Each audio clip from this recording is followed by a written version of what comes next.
దయచేసి జాగృతి కార్యకర్తలు ఇక్కడ కొంచెం బయట వెయిట్ చేయాలి ప్లీజ్. తోపులాట చేసుకోకుండా కొంచెం వెయిట్ చేయండి. ఇది మన ప్రెస్ మీట్. మీడియా మిత్రుల మీద పడతా ఉన్నారు, వాళ్ళకి ఇబ్బంది అవుతుంది. దయచేసి ప్లీజ్ ప్లీజ్ కొంచెం కొంచెం చూసుకో. వికాస్ కొంచెం వెనక్కి సార్ పందరిని. దయచేసి అక్కడ ఇబ్బంది పెట్టకండి ప్లీజ్. ఇది మన ప్రెస్ మీట్, దయచేసి కొంచెం వెనక్కి జరగండి.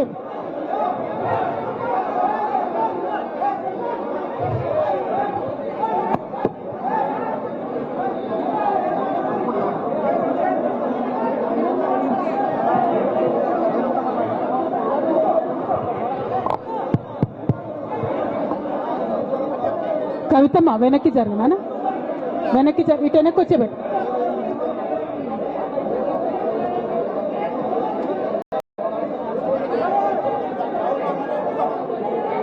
కూర్చోండి, ప్లేస్ లేదా? కూర్చోండి కూర్చోండి కూర్చోండి. చేర్చు. Okay, it's okay it's okay it's okay. జై తెలంగాణ. ఓకే ఆగాగమ్మా. ఇవాళ జాగృతి కార్యకర్తలకు దయచేసి విన్నపము, మీరు కొద్దిగా వెనక్కి జరిగితే ప్రెస్ మిత్రులు రావాలి. అంటే ప్రెస్ మిత్రుల ద్వారా అందరికి విషయం చేరాలి కదా. కవిత వెనక్కి జరు బిడ్డ, ఏమనుకో. అజయ్ జరు, చైర్లేమా అక్కడ చైర్లు తీసుకోండి. వెళ్ళు, ఎటోదికి వెళ్ళు. సంపతన్న వెనక్కి జరుగు. గోపన్న వాళ్ళం కూర్చొని ప్రెస్ వాళ్ళ నిలబడని.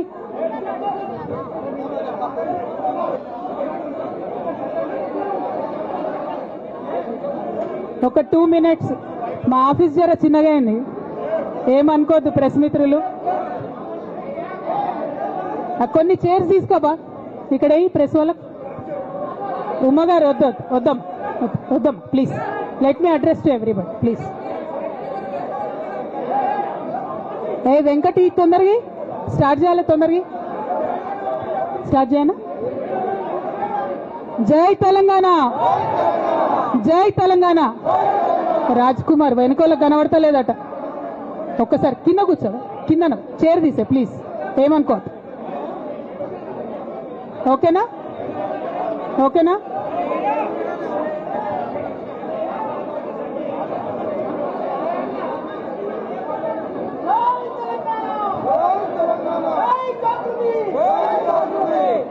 అందరికీ నమస్కారం. ప్రెస్ మిత్రులకు ప్రత్యేక నమస్కారాలు. అదేవిధంగా ఆగమ్మా నువ్వు గన్మైన మా పక్క సార్.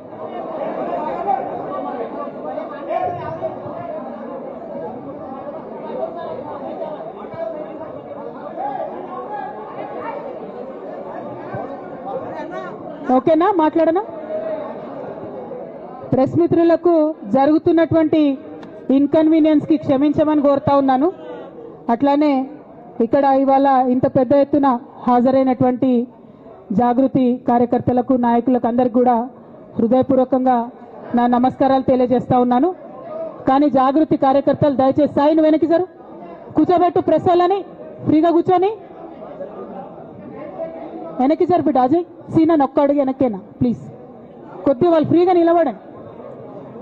ప్రెస్ మిత్రులందరికీ కూడా ధన్యవాదాలు తెలియజేస్తా ఉన్నాను, సమయం తీసుకొని ఈ పత్రికా సమావేశానికి వచ్చినందుకు.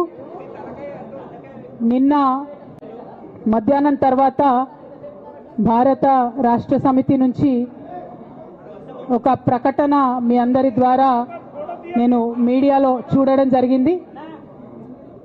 మరి బీఆర్ఎస్ నుండి వచ్చినటువంటి ఈ ప్రకటనలో పార్టీ ఎమ్మెల్సీ శ్రీమతి కె కవిత ఇటీవలి కాలంలో ప్రవర్తిస్తున్న తీరుతెన్నులు, కొనసాగిస్తున్న పార్టీ వ్యతిరేక కార్యకలాపాలు బీఆర్ఎస్ పార్టీకి నష్టం కలిగించే రీతిలో ఉన్నందున పార్టీ అధిష్టానం ఈ విషయాన్ని తీవ్రంగా పరిగణిస్తున్నది. పార్టీ అధ్యక్షులు శ్రీ కె చంద్రశేఖరరావు గారు శ్రీమతి కె కవితను తక్షణం పార్టీ నుండి సస్పెండ్ చేస్తూ నిర్ణయం తీసుకున్నారని చెప్పి మరి నాకు ఒక ప్రకటన నిన్న టీవీల ద్వారా అందుకోవడం జరిగింది. మరి నేను పార్టీ నుండి వచ్చినటువంటి లేఖలో ప్రత్యేకంగా 2 అంశాల మీద మాట్లాడదలుచుకున్నాను. నేను అక్రమ కేసులు పెట్టి నా మీద తిహార్ జైల్లో 5.5 నెలల పాటు ఉండి బయటకు వచ్చిన తర్వాత నవంబర్ 23వ తారీఖు 2024 నుండి నేను ప్రజాక్షేత్రంలోకి వచ్చి అనేక కార్యక్రమాలు చేయడం జరిగింది. మరి నేను చేసినటువంటి పనులలో మొట్టమొదటిది ఒక బిడ్డ హాస్టల్లో చనిపోతే ఆమెను విజిట్ చేసి, అట్లానే గురుకులాల్లో జరుగుతున్నటువంటి అన్యాయాల మీద మొట్టమొదటి కార్యక్రమం తీసుకొని నేను మాట్లాడినా. ఆ తర్వాత బీసీలకు జరుగుతున్నటువంటి అన్యాయం, కాంగ్రెస్ పార్టీ మేనిఫెస్టోలో ఇచ్చినటువంటి 42% హామీ కోసము పెద్ద ఎత్తున నేను పనిచేయడం జరిగింది. అట్లానే మహిళలకు 2500 ఇవ్వాలని చెప్పి పోస్ట్ కార్డు ఉద్యమాన్ని నేను చేపట్టడం జరిగింది. పెద్దవాళ్లకు పెన్షన్లు పెంచాలని నేను ఉద్యమాలు చేయడం జరిగింది. తెలంగాణ తల్లి స్వరూపాన్ని మారిస్తే అట్లెట్లా మారుస్తారని రౌండ్ టేబుల్ సమావేశం పెట్టినాం. బనకచర్లు అక్కడ కడుతున్నారంటే దాని మీద రౌండ్ టేబుల్ సమావేశం పెట్టినాం. ఓవరాల్గా తెలంగాణ ప్రాజెక్టులు, అందుబాటులో ఉన్నటువంటి నీళ్లు, వీటన్నిటి మీద కూడా రౌండ్ టేబుల్ పెట్టినాం. భద్రాచలం దగ్గర 5 గ్రామాలు ముంపు సమస్య ఉంది, ఎవరు పట్టించుకుంటలేరంటే వాళ్ళని పిలిపించుకొని రౌండ్ టేబుల్ సమావేశం పెట్టి ప్రభుత్వం మీద ఒత్తిడి తీసుకొచ్చే కార్యక్రమం చేసినాం. ముఖ్యమంత్రి గారి సొంత జిల్లా మహబూబ్ నగర్లో భూ నిర్వాసితులకు అన్యాయం జరుగుతుందంటే నారాయణపేట నియోజకవర్గం వెళ్ళి వాళ్లకు మద్దతుగా మేము నిలబడి రావడం జరిగింది. అట్లానే 47 నియోజకవర్గాలలో బీఆర్ఎస్ కండువా బాజాప్తా కప్పుకొని, గులాబీ కండువా బాజాప్తా కప్పుకొని ఎక్కడికి పోతే అక్కడ రావుల చంద్రశేఖర్ రెడ్డి గారిని రిక్వెస్ట్ చేసి భవన్ నుంచి అక్కడ ఉండేటటువంటి బీఆర్ఎస్ నాయకులకు అఫీషియల్ కమ్యూనికేషన్ చేపించి ప్రతి ఒక్క బీఆర్ఎస్ నాయకులకు, కార్యకర్తలకు మాట్లాడి ఆయా పర్యటనలకు వెళ్ళినప్పుడు అందరినీ కలుపుకొని బాజాప్తా గులాబీ కండువా వేసుకొని 47 నియోజకవర్గాలు నవంబర్ 23, 2024 నుండి ఈ రోజు వరకు నేను పర్యటన చేసి అనేక ప్రజా సమస్యల మీద మాట్లాడడం జరిగింది. మరి ఇవన్నీ పార్టీ వ్యతిరేక కార్యకలాపాలు అన్నది నాకు అర్థం కాలేదు. ఎట్లా వ్యతిరేక కార్యకలాపాలు అవుతాయన్నది కూడా ఒకసారి పార్టీ పెద్దలు పునరాలోచించుకోవాలని చెప్పి నేను రిక్వెస్ట్ చేస్తూ ఉన్నాను. అదేవిధంగా మరి బీసీల కోసం నేను పోరాటం చేస్తుంటే అట్లెట్లా మాట్లాడుతుంది, ఇట్లెట్లా మాట్లాడుతుంది, పార్టీకి వ్యతిరేకంగా మాట్లాడుతుంది. అరే, నేను కాంగ్రెస్ పెద్దల మీద ఒత్తిడి తీసుకొస్తుంటే బీసీలకు 42% అమలు చేయాలంటే ఏది పడితే అది చిల్వల్ పల్వల్గా నా మీద రాపించడం, ప్రచారం చేయడం, చాలా దారుణమైనటువంటి పనులు పార్టీలో ఉన్నటువంటి కొందరు పని కట్టుకొని, కత్తి కట్టుకొని నా మీద చేయడం జరిగింది. అట్లానే నేను ఒక మాట ఏమన్నా, సామాజిక తెలంగాణ సాధన కోసం నేను కట్టుబడి ఉన్నా అన్న. దానిలో తప్పేముంది? అసలు నాకు జన్మనిచ్చినటువంటి నా తండ్రి, ఈ ప్రాణాన్ని భిక్షగా ఇచ్చినటువంటి నా తండ్రి, ఆయన చిటికెన వేలు పట్టుకొని నేను ఓనమాలు నేర్చుకున్న ఉద్యమాలు ఎట్లా చేయాలని, ఆయన చిటికెల వేలు పట్టుకొని ప్రజలంటే ఏంది, ప్రజా సమస్యలు అంటే ఏంది, ఎందుకోసం దాని మీద గలమెత్తాలని చెప్పి నేను నేర్చుకున్నా. ఆ నాయకుడి స్ఫూర్తిగానే నేను సామాజిక తెలంగాణ మాట్లాడినా. భారతదేశం మొత్తంలో ఇన్ని రాష్ట్రాల్లో ముఖ్యమంత్రులు అయితే 75 ఏళ్ళ స్వతంత్ర భారతదేశం, 79 ఏళ్ళు స్వతంత్ర భారతదేశంలో దళితులకి 3 ఎకరాల భూమి ఇస్తా అని చెప్పినటువంటి ఏకైక గొప్ప నాయకుడు కేసీఆర్ గారు. ఆయన దగ్గర నుంచే కదా నేను సామాజిక తెలంగాణ ఎజెండా నేర్చుకున్నది. బీసీలకు ఎవరు వృత్తి పనిదారులు ఉంటే వాళ్ళకి చేయూతనిస్తా అని చెప్పినటువంటి ఏకైక ముఖ్యమంత్రి కేసీఆర్ గారు. చెప్పినట్టుగా డబ్బులు ఇచ్చిండు కూడా, ప్రతి కులాన్ని కాపాడుకునే ప్రయత్నం చేసిండు. అది కాదా సామాజిక తెలంగాణ? నేను మే 1 నాడు లేబర్ డే రోజు మాట్లాడితే దాన్ని చిల్వల్ పలువలు చేసి సామాజిక తెలంగాణ పేరుతోని కవిత పార్టీ పెడుతుందని చెప్పి నేను నిన్న చెప్పిన 2 పేర్లు పని కట్టుకొని నా మీద దుష్ప్రచారం చేసిండ్రు. నేనేమైనా తప్పు మాట్లాడినా? బీఆర్ఎస్ పార్టీ వ్యతిరేకమా సామాజిక తెలంగాణ నినాదానికి? బీఆర్ఎస్ పార్టీకి సామాజిక తెలంగాణ అవసరం లేదా? భౌగోళిక తెలంగాణ వస్తే సరిపోతుందా? బంగారు తెలంగాణ కావాలని కేసీఆర్ గారు ఇచ్చిన నినాదమే కదా. బంగారు తెలంగాణ అంటే ఏంది? హరీష్ రావు ఇంట్లో బంగారం ఉంటే, సంతోష్ రావు ఇంట్లో బంగారం ఉంటే బంగారు తెలంగాణ అవుతుందా? కాదు కదా. ప్రతి ఒక్క సమాజం బాగుంటేనే బంగారు తెలంగాణ అవుతుంది. నేను అదే కదా మాట్లాడినా. దానికి ఇష్టం వచ్చినట్టు నా మీద స్టోరీ లేపిస్తే నేను భవన్లో పోయి కూర్చొని బాజాప్తా, ఎక్కడో కాదు, బయట ప్రెస్ మీట్ పెట్టలేదు, ఏ ప్రెస్ క్లబ్లో పెట్టలేదు, డైరెక్ట్గా తెలంగాణ భవన్ నా ఆఫీస్ అండి, నా పార్టీ భవన్లో పోయి కూర్చొని నేనేం చెప్పినా, నా మీద కుట్రలు జరుగుతున్నది, నా మీద విషప్రచారం జరుగుతున్నది అని చెప్పిన. నేను రామన్నను బుజ్జగించి గడ్డం పట్టుకొని అడుగుతా ఉన్నా, అన్న నీ చెల్లెని, ఒక మహిళా ఎమ్మెల్సీని మన పార్టీ ఆఫీస్లో కూర్చొని నా మీద కుట్రలు జరుగుతున్నాయని నేనంటే మీరు వర్కింగ్ ప్రెసిడెంట్గా ఉన్నారన్నా, ఫోన్ చేయరా అన్న నాకు, ఏమైంది బేటా ఎందుకు బాధపడుతున్నావు అని ఫోన్ చేయరా? ఇది ఎప్పుడు జరిగిన ఇన్సిడెంటు? లేక లీక్ కాకముందు, నేను నా కొడుకు గ్రాడ్యుయేషన్కి అమెరికా పోకముందు, అంతకుముందే. మరి మీరు వర్కింగ్ ప్రెసిడెంట్ కదన్నా, నేను పార్టీ ఎమ్మెల్సీని కదా. చెల్లెలు అన్న బంధుత్వాలు పక్కన పెడదాం ఒక్క నిమిషం. ప్రొఫెషనల్ సెటప్లో ఒక పొలిటికల్ పార్టీలో ఒక మహిళా ఎమ్మెల్సీ భవన్లో కూర్చొని నా మీద కుట్రలు జరుగుతున్నాయంటే మీరు మాట్లాడినరా అన్న? 103 రోజులు అయిపోయిందన్న ఇయ్యాలటికి, ఒక్క మాట మాట్లాడినరా? కేసీఆర్ గారు దగ్గర నుంచి కమ్యూనికేషన్ రావాలని నేను ఎక్స్పెక్ట్ చేయలే. వారు పెద్దవారు, వారికి అనేకమైన పనులు ఉంటాయి. మొత్తం పార్టీని ఇప్పుడు పునర్నిర్మించుకోవాల్సిన అవసరం ఉంది. తెలంగాణకు జరుగుతున్నటువంటి అన్యాయాన్ని వారు ఎప్పటికప్పుడు దిశానిర్దేశం చేయాల్సిన అవసరం ఉంది. కానీ వర్కింగ్ ప్రెసిడెంట్ గారి దగ్గర నుంచి ఫోన్ రాకపోవడం మాత్రం ఒక మాట అనిపించింది నాకు. నేను కేసీఆర్ గారి బిడ్డను, నేను కూర్చొని ప్రెస్ మీట్ పెడితేనే రెస్పాన్స్ రాలేదంటే మరి ఇంకో మామూలు మహిళా కార్యకర్తకు బీఆర్ఎస్ పార్టీలో మన అన్యాయం జరిగితే రెస్పాన్స్ వస్తుందా? నాకైతే అనిపించలేదు, వస్తుందేమో నాకు తెలియదు. కానీ నేను ఒక మాటకు నాకు సంతోషం అనిపించింది.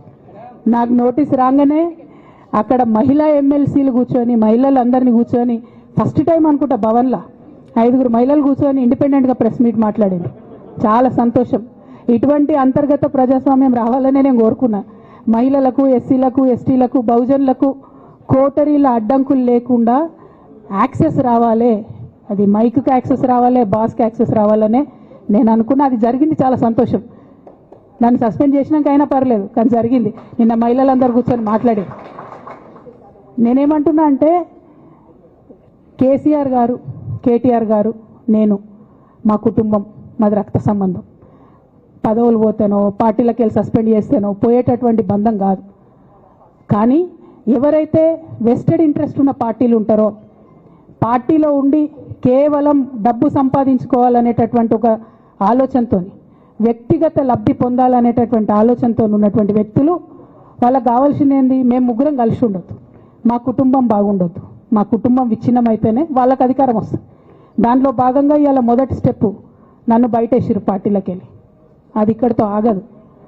నేను గౌరవనీయులు పెద్దలు దైవ సమానులు కేసీఆర్ గారిని విజ్ఞప్తి చేస్తా ఉన్నా, మీకు ఒక సూచన చేస్తా ఉన్నా. దయచేసి మీ చుట్టూ ఏం జరుగుతున్నదో ఒకసారి చూసుకోండి నాన్న. నన్ను ఇవాళ బయటకు పంపొచ్చు, నేను మీలాగా స్ట్రేట్ ఫార్వర్డ్ ఉంటా, నిజాలు మాట్లాడతా. నేను ఉద్యమం నేపథ్యం నుండి వచ్చిన కాబట్టి నాగ్గా, ఉన్నది లేనట్టుగా, లేనిది ఉన్నట్టుగా, మోసం చేయాలని చెప్పో ఇంకోటి చేయాలని చెప్పో మాట్లాడను. స్ట్రేట్ ఫార్వర్డ్గా ఇష్యూస్ మాట్లాడతా కాబట్టి నన్ను ఇలా బలి చేసిండ్రు, పర్వాలే.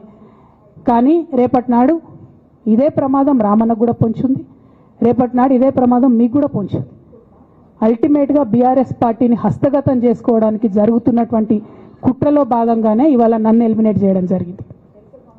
నేను ఇవాళ ఓపెన్గా అడుగుతా ఉన్నాను, హరీష్ రావు గారికి నేను సూటి ప్రశ్న వేస్తున్నా, ఈ రాష్ట్ర ముఖ్యమంత్రి రేవంత్ రెడ్డి గారికి కూడా నేను సూటి ప్రశ్న వేస్తున్నా. నా మీద కుట్రలు ఎప్పటి నుండి ప్రారంభమైనాయి? ఎప్పుడైతే హరీష్ రావు గారు, రేవంత్ రెడ్డి గారు ఒకే ఫ్లైట్లో హైదరాబాద్ నుండి ఢిల్లీకో, ఢిల్లీ నుండి హైదరాబాద్లో ఒకే ఫ్లైట్లో వాళ్ళిద్దరు ప్రయాణం చేసి వచ్చినప్పుడు హరీష్ రావు గారు రేవంత్ రెడ్డి గారు కాలు పట్టుకొని సరెండర్ అయినాక ఈ కుట్రలు స్టార్ట్ అయినాయి, నా మీద ఈ స్టోరీలు స్టార్ట్ అయినాయి, మా కుటుంబాన్ని విడగొట్టాలనేటటువంటి కుట్ర స్టార్ట్ అయింది. నేను ఛాలెంజ్ చేస్తా ఉన్నా, రేవంత్ రెడ్డి గారు మీరు చెప్పండి, ఆ ప్రయాణం జరిగిందా జరగలేదా? హరీష్ రావు గారు మీరు చెప్పండి, ఒకే ఫ్లైట్లో మీరు రేవంత్ రెడ్డి గారితో కలిసి వచ్చిండ్రా రాలేదా? ఆ తర్వాత నుండే నా మీద ఈ కుట్రలు జరుగుతున్నాయా లేదా? సరెండర్ అయింది మీరు. ప్రతి ఒక్క విషయంలో దాదాపు ఒక 7-8 ఇష్యూస్ ఉన్నాయి, ఇన్సిడెంట్స్ ఉన్నాయండి. అఫీషియల్ పిఆర్ఓ ట్వీట్ చేస్తాడు, Congress party official PRO tweet చేస్తాడు, ముఖ్యమంత్రి గారు పిఆర్ఓ, ఈ పాల వ్యాపారంలో అవినీతి జరిగిందని. తెల్లారి 2-3 పేపర్లలో వస్తుంది, 3వ రోజుకి మాయమైపోతుంది. అదే కేటీఆర్ గారినేమో 3 సార్లు విచారణ పేరుతో పిలిచి వేధిస్తారు. అంటే కేసీఆర్ కుటుంబం నికార్స్గా బరిగీసుకొని కాంగ్రెస్ పార్టీతో రేవంత్ రెడ్డితో కొట్లాడుతున్నాం కాబట్టి మా మీదనేమో కుట్రలు జరుగుతాయి, మా మీదనేమో కేసులు పెడతారు. మీ మాత్రం 1 or 2 days హెడ్లైన్స్ వస్తే తర్వాత న్యూస్ గాయబవుతుంది. ఎన్ని జరగలే చెప్పండి హరీష్ రావు గారి విషయంలో. ఫస్ట్ పాల వ్యాపారం మీద ఏమొచ్చినాయి ఆరోపణలు. ఆనాడు బీఆర్ఎస్ పార్టీ గవర్నమెంట్లో SC ST BC హాస్టళ్లకు Harish Rao గారి పాల వ్యాపారం నుంచి పాలు సప్లై చేసిరనే ఆరోపణలు అయోధ్య రెడ్డి గారు ట్వీట్ చేసిరు. గతం 2 రోజులు పోయింది ఆరోపణ. ఎందుకు? సరెండర్. నెక్స్ట్ ఒక అభియోగం చేసిరు ముఖ్యమంత్రి గారు. రంగనాయక్ సాగర్ దగ్గర ఆయన ఫామ్ హౌస్ ఉంది, అది ప్రభుత్వ భూమి, కబ్జా చేసిండని. 1 day headline, 3rd day news గాయబ్. No case, nothing. కేటీఆర్ పరిస్థితి ఏంటి? ఎన్ని కేసులు పెట్టిరు కేటీఆర్ అన్న మీద? ఎన్నిసార్లు పిలిచిండు విచారణకు? ఇవన్నీ పక్కన పెడదాం. నిన్నటి లేటెస్ట్ ఇష్యూ మాట్లాడదాం. కాళేశ్వరం కానీ ఇంకోటి కానీ ఏ ప్రభుత్వంలో అయినా పొలిటికల్ పాలసీ చేసేవాళ్ళు, విధానపరమైన నిర్ణయాలు తీసుకునే వాళ్ళు ముఖ్యమంత్రులు ఉంటారు. కింద ఉన్నటువంటి మంత్రులు దాన్ని ఎగ్జిక్యూట్ చేయాలి. కేసీఆర్ గారు ఒక పాలసీ డెసిషన్ తీసుకున్నారు, నేను కాళేశ్వరం ప్రాజెక్టు కడతా, దానికి ఇన్ని డబ్బులు ఇస్తా అని. ఆనాడు మంత్రి ఎవరు? ఎగ్జిక్యూషన్ చేయాల్సింది ఎవరు? 2014 నుంచి 2018 వరకు తుమ్మిడిహెట్టి దగ్గర నుంచి మేడిగడ్డకు స్థలం మార్చినప్పుడు మంత్రి ఎవరు? ప్రాజెక్టులు డిసైడ్ చేసినప్పుడు మంత్రి ఎవరు? అన్ని మీటింగ్లు, టెక్నికల్ ఇష్యూస్ చూసుకోవాల్సింది ఎవరు? ఇవన్నీ రేవంత్ రెడ్డి గారు మాట్లాడారు. నేను మొత్తం అసెంబ్లీ స్పీచ్ చూడరు మీరు, వీళ్ళ మ్యాచ్ ఫిక్సింగ్ అనేది మీకు తెలిసిపోతుంది. ఏం మాట్లాడరు ఆయన. ఎంతసేపు కేసీఆర్ కాళేశ్వరం కట్టిండు, కేసీఆర్ కుటుంబం 1,00,000 కోట్లు తిన్నది. అరే 2007 నుంచి ఇప్పటివరకు కాళేశ్వరం 1,00,000 కోట్లు కూడా ఖర్చు కాలే. 1,00,000 కోట్లు ఖర్చు కాని ప్రాజెక్టులో 40 లక్షల ఎకరాలకు నీళ్ళీయంగా కూడా 1,00,000 కోట్ల అవినీతి అయింది అంటారు రేవంత్ రెడ్డి గారు. దాన్ని మళ్ళీ ఓన్లీ కేసీఆర్ గారి గురించి చెప్తారు, హరీష్ రావు గారి గురించి మాట్లాడరు. ఎందుకంటే ఇంటర్నల్ అండర్స్టాండింగ్ ఉంది వీళ్ళిద్దరికి. నేను రామన్నను ఒకటే రిక్వెస్ట్ చేస్తున్నా, అన్న ఇవాళ మీతో బాగున్నట్టు వాళ్ళు నటించవచ్చు, హరీష్ అన్న కావచ్చు, సంతన్న కావచ్చు, కానీ వాళ్ళు మన మంచి కోరుకునే వాళ్ళు కాదు, వాళ్ళు తెలంగాణ ప్రజల మంచి కోరుకునే వాళ్ళు కాదు, వాళ్ళు కేసీఆర్ గారి మంచి కోరుకునే వాళ్ళు కాదు. వాళ్ళను మీరు దూరం పెట్టి రాజకీయంగా తెలంగాణ రాష్ట్ర సమితిలో ఇప్పుడు బీఆర్ఎస్లో పనిచేస్తున్నటువంటి హార్డ్ కోర్ కార్యకర్తలను దగ్గరికి తీసుకొని ప్రజా ఉద్యమాలు తీసుకొని ప్రజల దగ్గరికి పోతేనే మన పార్టీ బతుకుంటుంది, నాన్న పేరు బాగుంటుంది. ఇవాళ నాన్నకు సిబిఐ అనేటటువంటిది వచ్చిందంటే అది కేవలం హరీష్ రావు గారు, సంతోష్ రావు గారి అవినీతి వల్లనే వచ్చిందని మళ్ళొకసారి నేను గంటాపదంగా చెప్తున్నాను. ఇంకా గమ్మత్ ఏంటంటే ఇదే హరీష్ రావు గారు వాళ్ళ ఫాలోవర్స్ అంతా నిన్నటి నుంచి చెప్తున్నారు, హరీష్ అన్న చాలా కష్టపడ్డాడు, డే 1 నుంచి ఉన్నాడు అని. డే 1 నుంచి లేడండి. చాలామంది రిపోర్టర్లకు తెలుసు, సీనియర్ రిపోర్టర్లకు డే 1 నుంచి లేరు.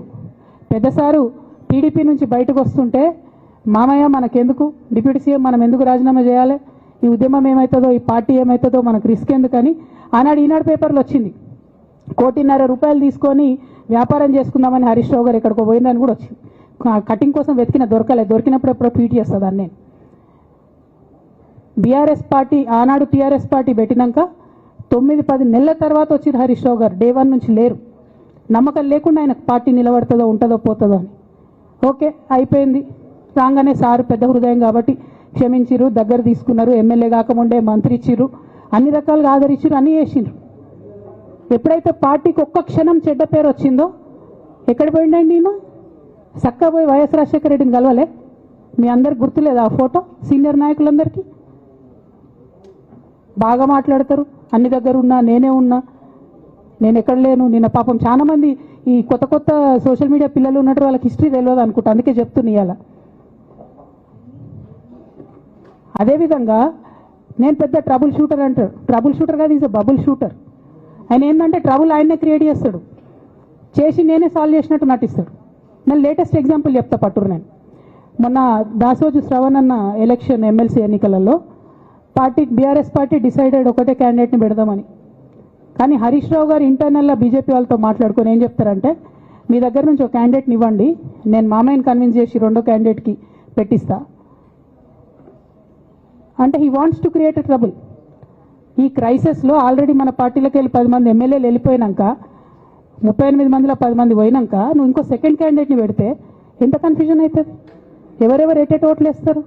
అంటే హార్స్ ట్రేడింగ్కి ఈయన ట్రబుల్ షూటర్ గారు ట్రబుల్ని ఓపెన్ చేస్తారు అన్నట్టు. నాకెందుకో లక్కీగా ఒక బీజేపీ ఎమ్మెల్యే గారు ఫోన్ చేసి, అక్క మరి పెద్ద సార్ పర్మిషన్ ఉందా హరీష్ అని ఇట్లా అంటున్నారంటే, నేను డైరెక్ట్గా పెద్ద సార్కే ఫోన్ చేసి నాన్న మరి ఇట్లా అంటున్నారు, మనం సెకండ్ క్యాండిడేట్కి పర్మిషన్ ఇస్తారంటే, nothing doing, only Shravan will get elected, ఎవరు చెప్పారు మీకు అన్నారు. అంటే నేను ఆ విషయం వెంటనే అటువైపు కన్వే చేసిన, లేదండి మాకు అట్లాంటి ఆలోచన లేదు. ఎందుకు ఈ రీసెంట్ ఎగ్జాంపుల్ చెప్తున్నా ఇవాళ అంటే, హరీష్ రావు గారు ట్రబుల్ క్రియేట్ చేసి ట్రబుల్ని మాఫీ చేసినట్టుగా ప్రయత్నం చేస్తారు. బీఆర్ఎస్ కార్యకర్తలందరికీ నేను నా తమ్ముళ్ళకి రిక్వెస్ట్ చేసి చెప్తున్నా, మా చెల్లెలకు రిక్వెస్ట్ చేసి చెప్తున్నా, మీకు పెద్ద స్థాయిలో జరిగే అన్ని విషయాలు తెలియకుండా అందరూ మన వెల్ విషర్స్ అనుకుంటారు. అది మీ తప్పు కాదు. ఎందుకంటే కేసీఆర్ సార్ అంత ఓపెన్ మైండ్తో ఓపెన్ హార్ట్తో ఉంటారు కాబట్టి బీఆర్ఎస్లో ఉన్న అందరూ అట్లే ఉంటారు అనుకుంటారు. కానీ చాలా మందికి చాలా హిడెన్ ఎజెండాస్ ఉన్నాయి. ఒక పక్క కాంగ్రెస్తో కలిసి ఉన్నారు, ఇంకో పక్క బీజేపీతో మాట్లాడుతున్నారు, ఎటు ఎవరితో అవసరమైతే అటు మాట్లాడుతున్నారు. అదేవిధంగా 2018 ఎన్నికలలో హరీష్ రావు గారు 20-25 మంది ఎమ్మెల్యేలకు ఎన్నికలలో అడిషనల్ ఫండింగ్ ఇచ్చారు, పార్టీ ఇచ్చింది కాకుండా. ఏడికేలు వచ్చినాయి హరీష్ రావు గారికి అన్ని డబ్బులు? 100% కాళేశ్వరంలో జరిగిన అవినీతి నుంచి వచ్చిన డబ్బులే.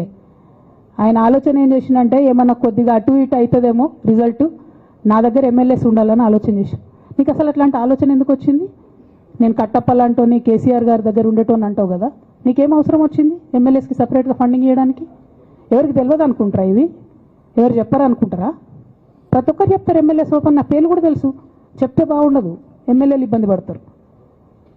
నేను అనేది ఏంటంటే 2009లో రామన్న సిరిసిల్ల ఎలక్షన్లో మా బంధువుకు సంబంధించిన వ్యక్తులతోని 60 లక్షల రూపాయలు పంపిన హరీష్ రావు గారు రామన్నను ఓడగొట్టడానికి.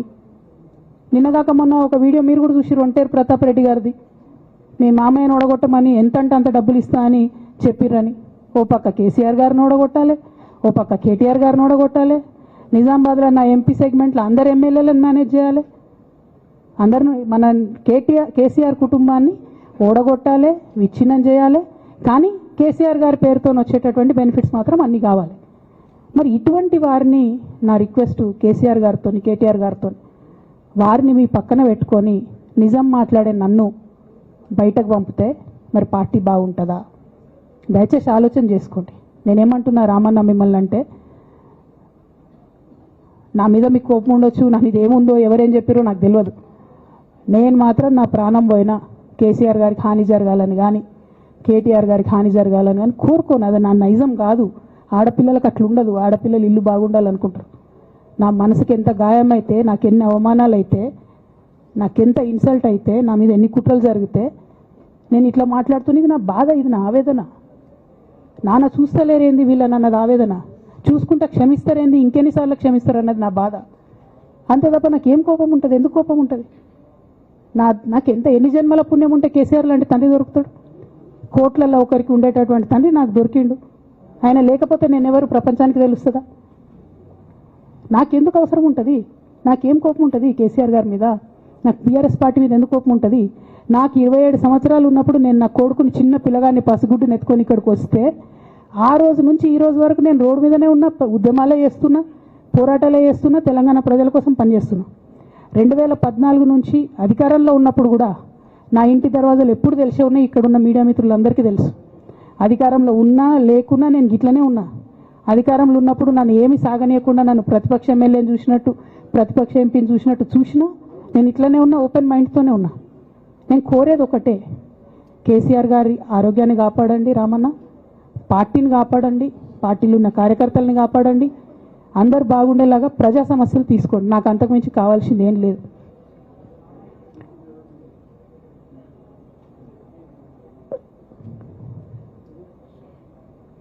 కానీ మొన్న అసెంబ్లీలో అర్ధరాత్రి దాకా పెట్టి రేవంత్ రెడ్డి గారు కేసీఆర్ గారిని తిడుతుంటే దయ్యాలు వేదాలు వాళ్ళు ఇస్తున్నట్టు అనిపించింది నాకైతే.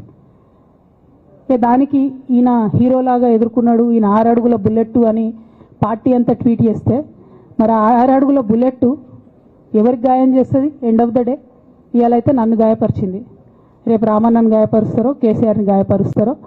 జాగ్రత్తగా ఉండండి రామన్న, నేను చెప్పేది ఏం లేదు. జాగ్రత్తగా ఉండండి, కేర్ఫుల్గా ఉండండి.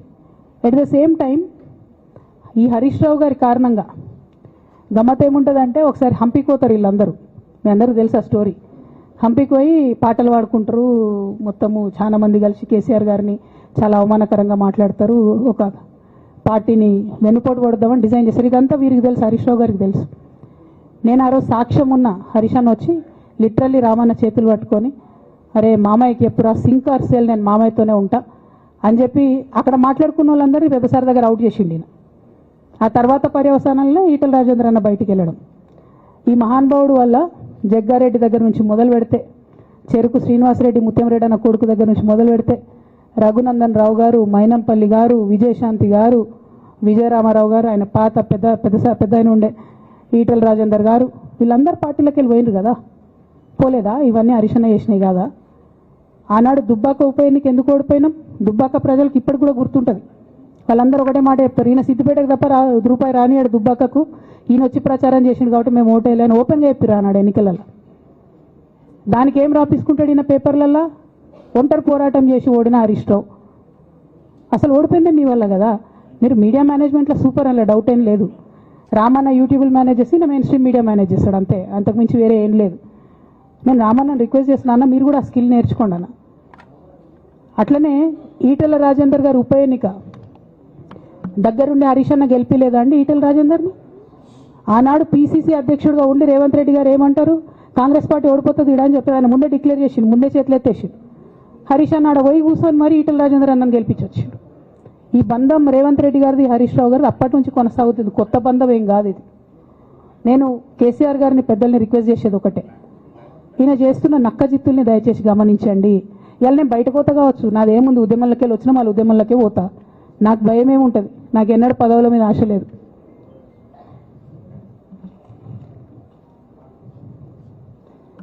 పార్టీ నుంచి వచ్చిన ఎమ్మెల్సీకి స్పీకర్ ఫార్మాట్లో చైర్మన్ గారికి నేను పంపుతా ఉన్నాను రాజీనామా పత్రాన్ని. అట్లానే బీఆర్ఎస్ పార్టీ ప్రాథమిక సభ్యత్వానికి కూడా గౌరవ పెద్దలు కేసీఆర్ గారికి రాజీనామాను పంపుతా ఉన్నాను.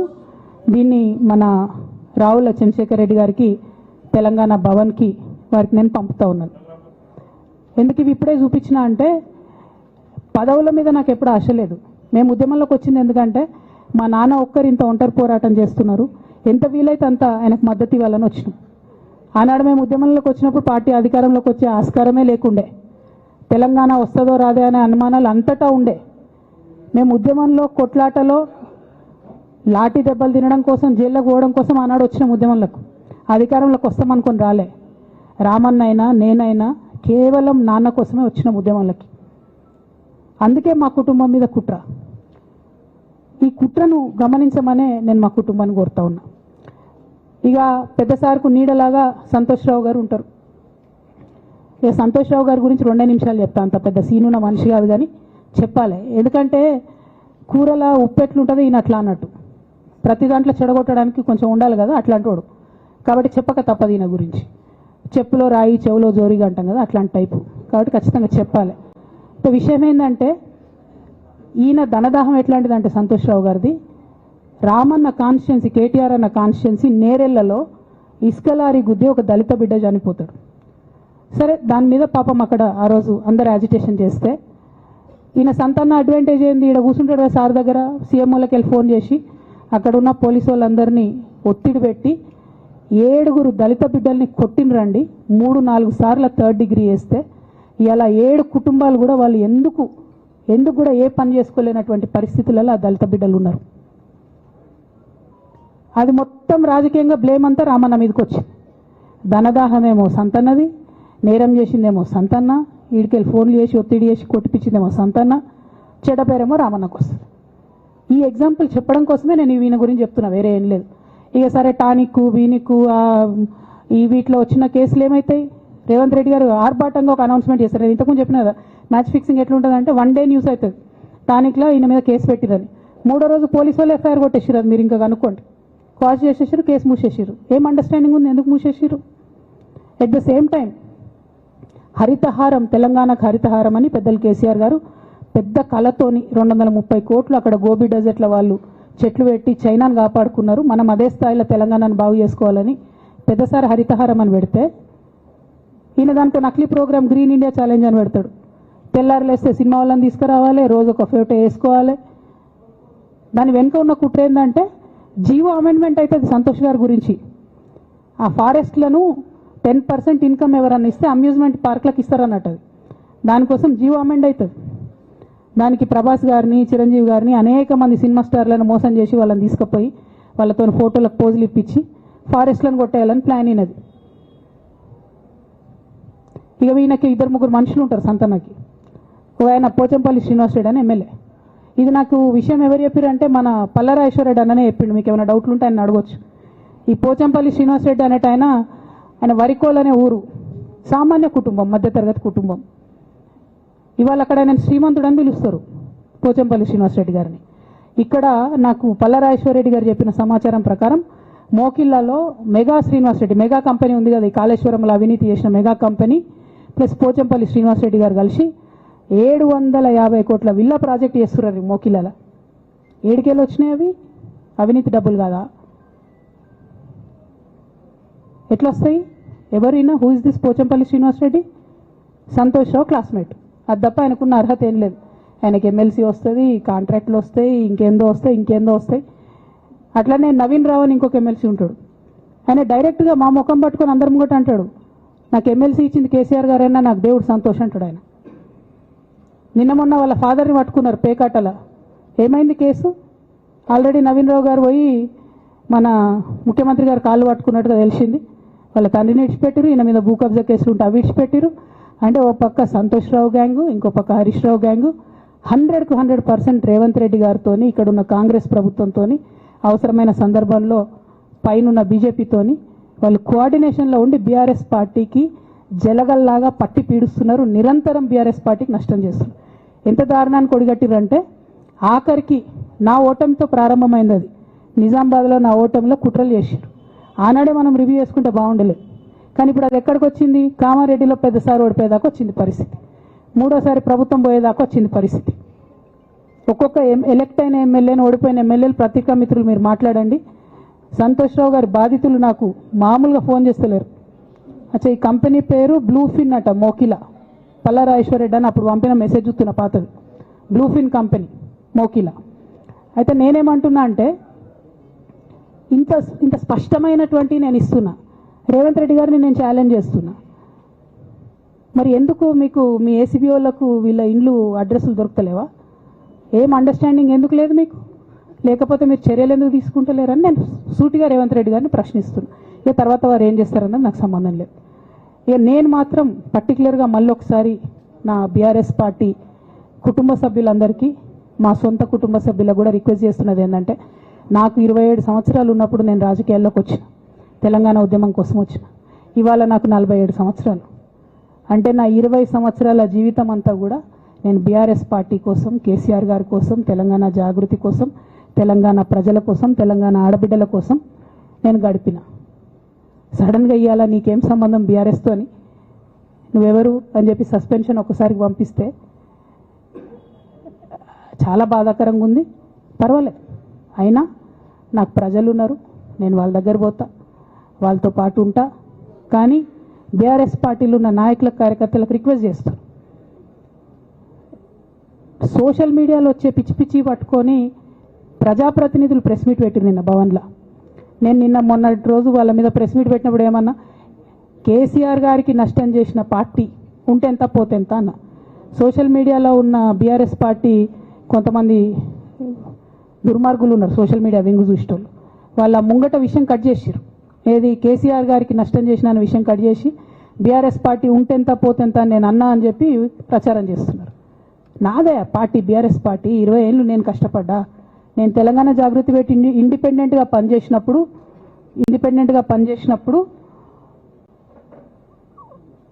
ఓటేయమని ఎవరికి చెప్పినా? నేను బీఆర్ఎస్ పార్టీకి ఓటేయమని చెప్పినా? నా జీవితంలో ఇంతవరకు నేను ఇంకో పార్టీకి ఓటేయమని చెప్పలే, ఇంకో పార్టీకి ఓటేయలే. ఎట్లయితే కంప్యూటర్లో హార్డ్వేర్ ఉంటుందో అది బీఆర్ఎస్ పార్టీ, సాఫ్ట్వేర్ తెలంగాణ జాగృతి. శరీరం బీఆర్ఎస్ పార్టీ అయితే ఆత్మ జాగృతిగా పనిచేసినాం, తెలంగాణ ఆత్మగా పనిచేసినాం. మేము తెలంగాణ ఆత్మగౌరవం కోసం పనిచేసినాం, తెలంగాణ ఆత్మగౌరవ ప్రతీకలైనటువంటి బతుకమ్మ బోనాలను నిలబెట్టడం కోసం పనిచేసినాం. ఆ కాంట్రిబ్యూషన్ ఏం లేదా? నేనేం చేయలేదా పార్టీకి? నిజామాబాద్లో చికెన్ గున్యా వచ్చి బాధపడుతుంటే గల్లీ గల్లీ గల్లీ తిరిగి 2018లో ఒక్కొక్క ఎమ్మెల్యేకు ఎంత తిరిగినా అన్నది అక్కడ నిజామాబాద్ ప్రజలకు తెలుసు. ఏం కాంట్రిబ్యూషన్ లేదన్నది, ఓన్లీ హరీష్ అన్నది సంతన్నదే ఉన్నదా కాంట్రిబ్యూషన్? వీళ్ళు మేకవన్నే పులులు నాన్న, వీళ్ళు మీ ముంగట నటిస్తారు అంతే. బయట వాళ్ళ నిజస్వరూపం వేరేలాగా ఉంటుంది. యాజ్ అ డాటర్గా రిక్వెస్ట్ చేస్తున్నా, ఒకసారి ఆలోచన చేయండి వాళ్ళ గురించి. నాకేమొద్దు, నన్ను పార్టీలోకి వెళ్ళి సస్పెండ్ చేసి నో ప్రాబ్లం, కానీ వాళ్ళని పార్టీలో ఉంచుకుంటే పార్టీ ఎట్లుంటుంది అన్నది మీరు ఆలోచన చేసుకోండి. ఇక అల్టిమేట్గా నేను చెప్పదలుచుకున్నది ఒకటే,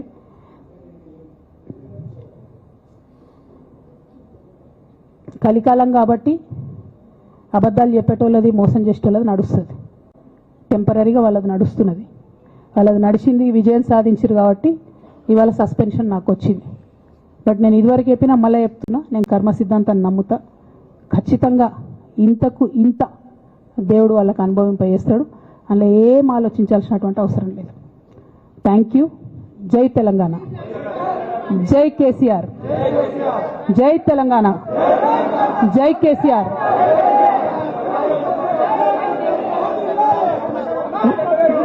వన్ బై వన్.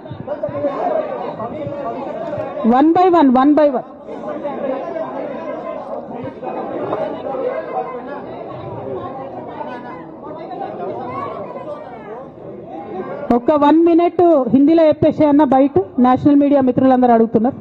ఒక 1 minute హిందీలో చెప్పేస్తా.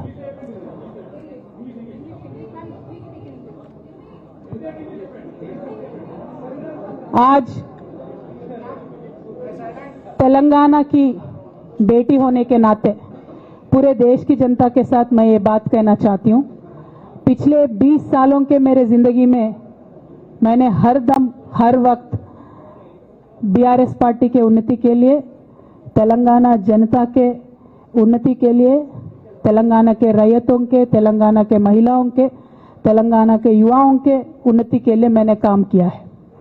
और इस पूरे 20 साल के जिंदगी में मैंने अपने लिए कभी कुछ नहीं मांगा है, लेकिन तेलंगाना की जनता ने, बीआरएस पार्टी ने मुझे बहुत प्यार दिया है. मेरे पिताजी ने मुझे सांसद बना के दिल्ली भेजा है, मुझे एमएलसी का मौका भी पार्टी ने दिया है, जिसके लिए मैं पार्टी का, मेरे पिताजी का, बीआरएस पार्टी का, पूरे परिवार का, तेलंगाना के आवाम का भी बहुत ही ज़्यादा मैं आभारी हूँ.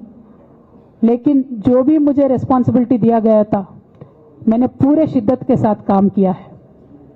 कभी भी मैंने तेलंगाना के लोगों के खिलाफ काम नहीं किया है. लेकिन आज चंद लोग बीआरएस पार्टी में, हमारे आसपास पिताजी के इर्द गिर्द थोड़े लोग, जिनके जो वेस्टेड इंटरेस्ट है, जिनको अपनी ही फायदा की जो सोच है, ऐसे लोग बीआरएस पार्टी में उनका लीड रोल हो गया है. और उनके वजह से उन्होंने मेरे पिताजी के ऊपर, मैं ऐसा मानती हूँ, दबाव बना के मुझे पार्टी से निकालने का काम किया है. लेकिन अल्टीमेटली मैं ये मान के चलती हूँ कि मैं तेलंगाना की बेटी हूँ. मैं जब तेलंगाना में आके तेलंगाना के आंदोलन में शामिल हो गई, मैं रास्ते पे चली, मैंने लाठी खाई, मैं जेल भी गई. हर तरीके का जो भी कोशिश हो सकता है तेलंगाना के अलग रियासत हासिल करने के लिए, मैं वो तमाम कोशिशों में शामिल थी. मैं तो आंदोलन से आई हूँ, इन्होंने अभी मुझे पार्टी से, सियासत से निकालने का काम किया है, तो मैं फिर आंदोलन में चली जाऊंगी. लेकिन मैं बीआरएस पार्टी से, हमारे पिताजी से यही रिक्वेस्ट करना चाहती हूँ कि आपके इर्द गिर्द जो लोग जमा हुए हैं, उनकी नीयत के बारे में आप सोचिए. क्या वो पार्टी के लिए काम आएंगे? आप इसके ऊपर गौर कीजिए. हमारे परिवार को तोड़ने का काम उन्होंने आज किया है. बीआरएस पार्टी के परिवार को तोड़ने का काम आज उन्होंने किया है. और ये किसके फायदे के लिए उन्होंने किया है? तेलंगाना के आवाम के फायदा के लिए उन्होंने नहीं किया है, उनके खुद के फायदा के लिए किया है.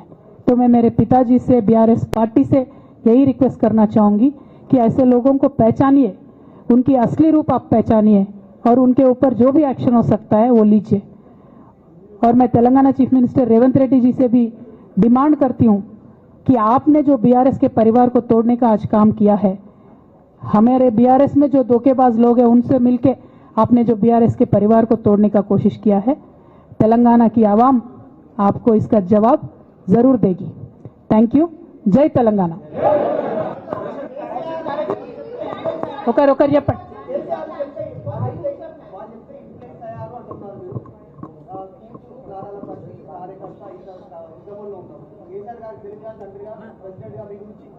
ఓకే, ఇంకా ఎవరైనా చెప్పండి.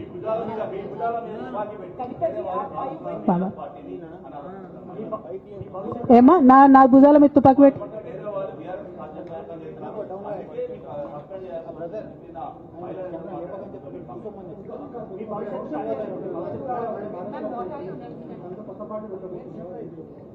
Okay. I got your question. Rahul G,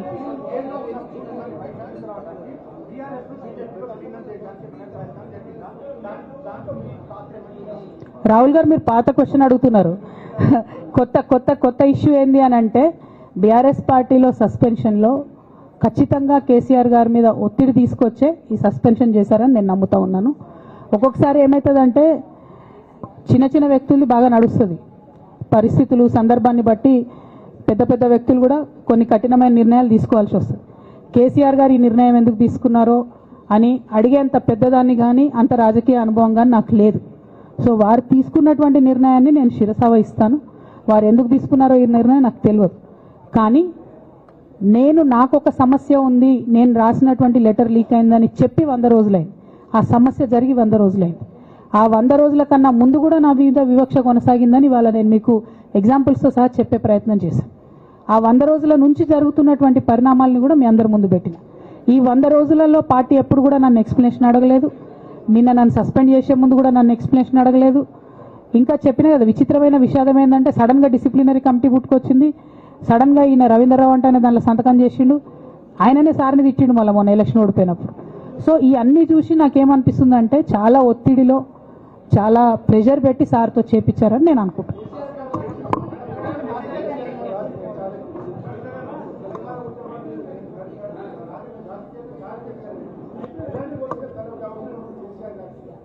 right, I got your question, ma'am. I got your question.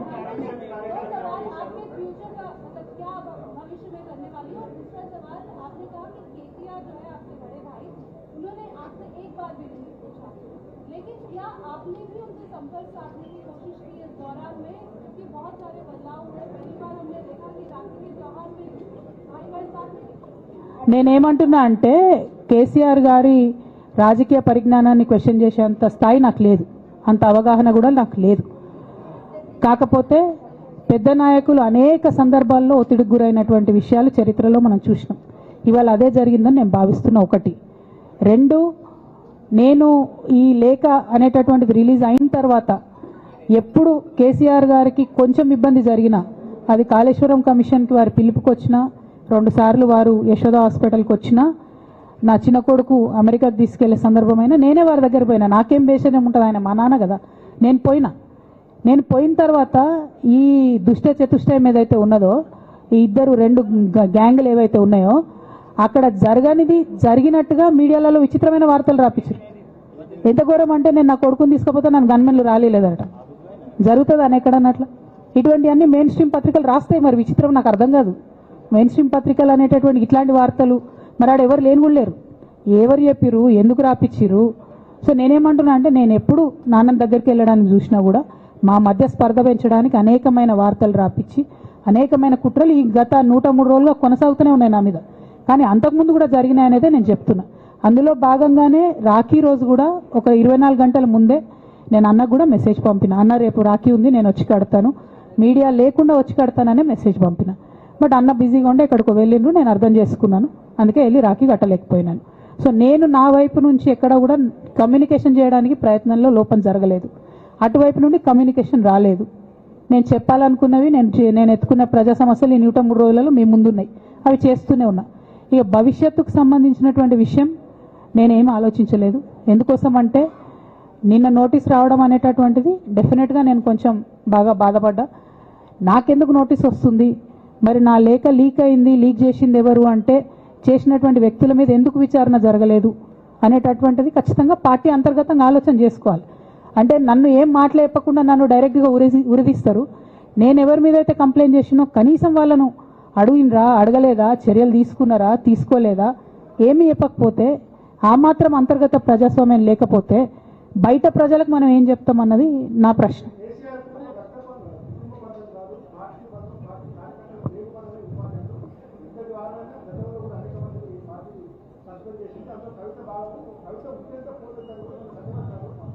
నేనేమంటున్నా బ్రదర్, వాళ్ళందరికీ ఏది చెప్తే స్క్రిప్ట్ రాసిస్తే అది మాట్లాడతారు, దాంట్లో ఏముంటుంది.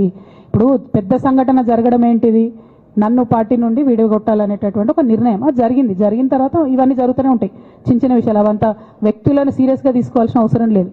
అల్టిమేట్గా నేనేమంటున్నా అంటే, నన్ను అడగకుండానే ఉరి తీశారు, కనీసం ఏమైంది అని కూడా అడగలేదు.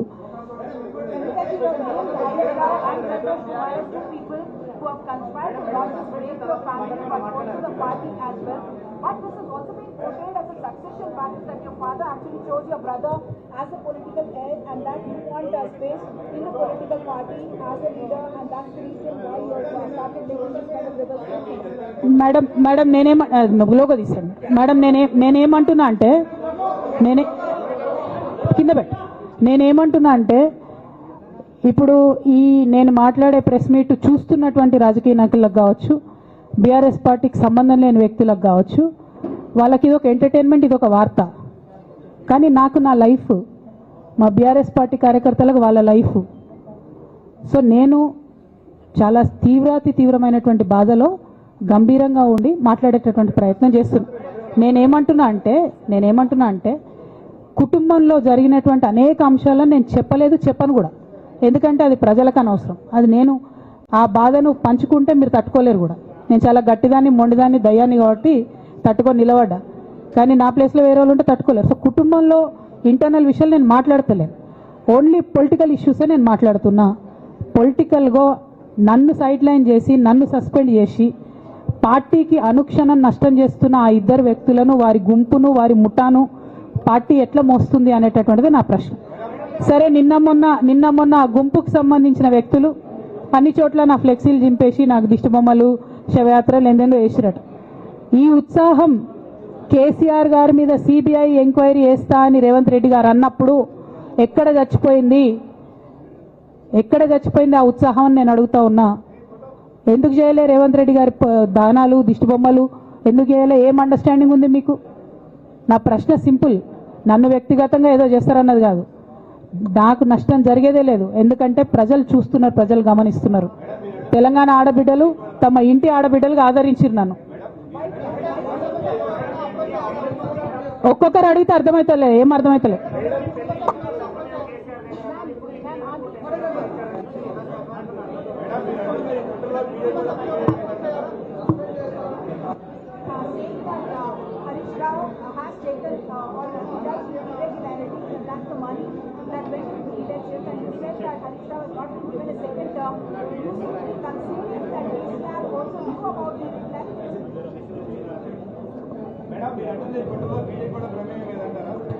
నేనేమంటున్నా బ్రదర్, కుట్రలో ఎవరి ప్రమేయం ఉందన్నది నాకు తెలియదు. నన్ను సస్పెండ్ చేసిండ్రు. బీఆర్ఎస్ పార్టీకి, తెలంగాణ ఉద్యమానికి, తెలంగాణ ప్రజలకు 20 సంవత్సరాలు నా జీవితంలో కష్టపడ్డా కాబట్టి ఒక అపీల్ చేస్తున్నా నేను ప్రెసిడెంట్ కేసీఆర్ గారికి, వర్కింగ్ ప్రెసిడెంట్ కేటీఆర్ గారికి. మన కుటుంబాన్ని విచ్ఛిన్నం చేసి పార్టీని హస్తగతం చేసుకోవాలనే కుట్ర జరుగుతుంది, దాన్ని తిప్పికొట్టండి. అవినీతి తిమంగళాలని బీఆర్ఎస్ పార్టీలకు వెళ్ళి తీసి బయటపడేయండి. అల్టిమేట్గా ప్రజలకు సేవ చేసే దాంట్లో మనం ముందుకెళ్లాలనేది నా ఆలోచన.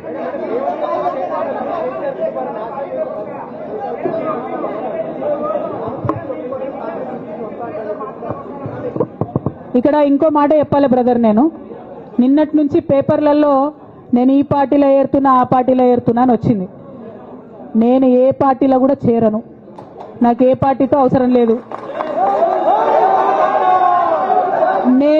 నేను ఫ్యూచర్లో ఏం చేయాలనే విషయం జాగృతి కార్యకర్తలతోని, తెలంగాణ మేధావులతోని, బీసీ బిడ్డలతోని, సామాజిక తెలంగాణ కోసం పనిచేసేటటువంటి అన్ని వర్గాల ప్రజలతోని, అందరితోని మాట్లాడిన తర్వాత నిర్ణయం తీసుకుంటా. కానీ తొందరపడి నిర్ణయం తీసుకునే అవసరం నాకు లేదు.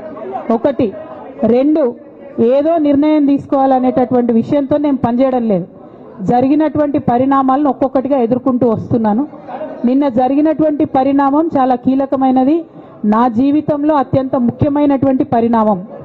కాబట్టి చాలా ఆలోచించి ఆచితూచి అల్టిమేట్గా తెలంగాణ ప్రజలకు లాభం జరిగేటటువంటి నిర్ణయం తీసుకుంటా తప్పితే నా కోసం నిర్ణయం తీసుకోవాల్సిన అవసరం లేదు.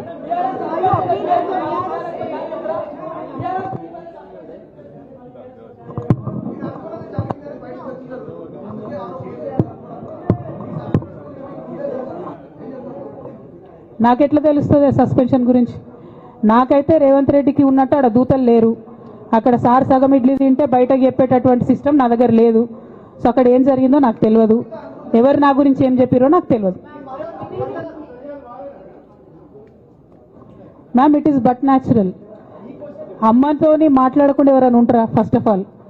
సెకండ్ ఆఫ్ ఆల్, ఈ మొత్తం పరిణామంలో కూడా మా మదర్కి దూరంగా ఉండాల్సి రావడమే బాధాకరం.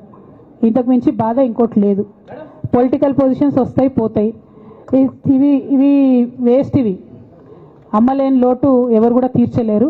ఆ ఒక్క బాధ తప్ప ఇంకేం లేదు. ఇది మాత్రం నా ఇంటిగ్రిటీ నిరూపించుకోవడం కోసం నేను రాజీనామాలు చేస్తున్నా. నాకు పార్టీ వల్లనే ఎమ్మెల్సీ వచ్చింది, దానికి రాజీనామా చేస్తున్నా. నేను పార్టీకి నష్టం చేసినాను అని చెప్పి పార్టీ నాయకులు మా నాన్నగారు భావిస్తున్నారు కాబట్టి పార్టీ కూడా రిజైన్ చేస్తున్నా. కాలం నిర్ణయిస్తుందండి. షర్మిలతో పోలుస్తున్నారా, కేసీఆర్తో పోలుస్తున్నారా? కాలం నిర్ణయిస్తుంది. తొందర ఏం లేదు. నన్నేదో అవమానం చేయాలి, నన్నేదో అనాలి అని ఎవరు పడితే వాళ్ళు మాట్లాడే అడ్డమైన మాటలకు సమాధానం చెప్పాల్సిన అవసరం కూడా లేదు.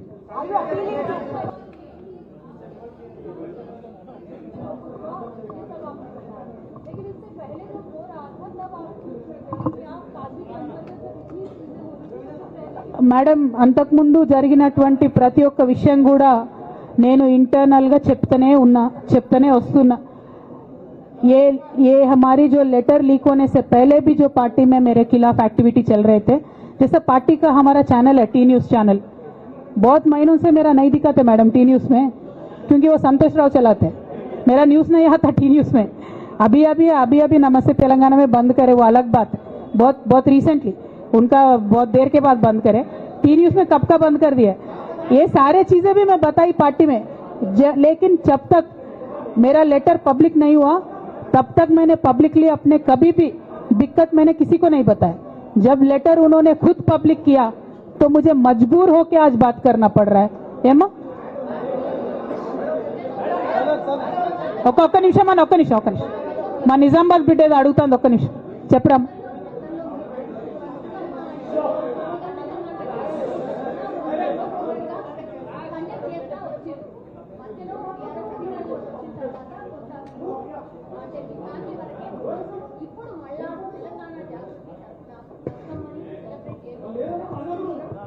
ఏ మనోడా మందోడారా భయ్, ఆగు మెల్లగా. వాళ్ళని ప్రెస్ వాళ్ళని ఇబ్బంది పెట్టకండి, జాగృతి కరకండి. నువ్వు భలే జ్యోతిషం చెప్తావు బ్రదర్. ఒకటి, రెండు, బతుకమ్మ ఖచ్చితంగా సెలబ్రేట్ చేయాలనుకున్నా. యాజ్ ఆన్ టుడే మాత్రం విపరీతమైన బాధ అవుతుంది. ఏం చేయబుద్ధి అయితే లేదు. 2 రోజులు అయితే బ్రేక్ తీసుకుంటా. ఆ తర్వాత ఆలోచించుకొని నా కార్యాచరణ ప్రకటిస్తాను.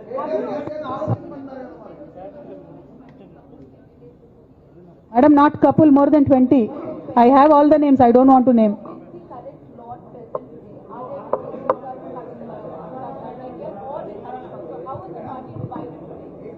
I don't have that. Madam, I have a lot of information, but I don't believe it is the right time to expose all that. There is a lot many more interactions that we will have in future. If necessary, I'll certainly let that information out. Today, my simple appeal to Honorable President of our party is, as you have taken action on me without even asking me for an explanation, kindly take action on the rest of the people as well. That is my simple allegation.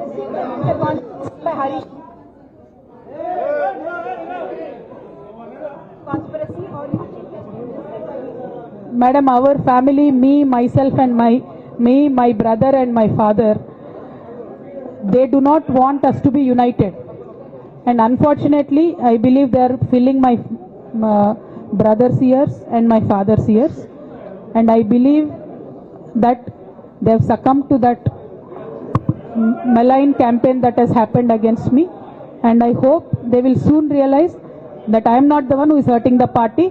Jai Telangana. Jai KCR. Thank you.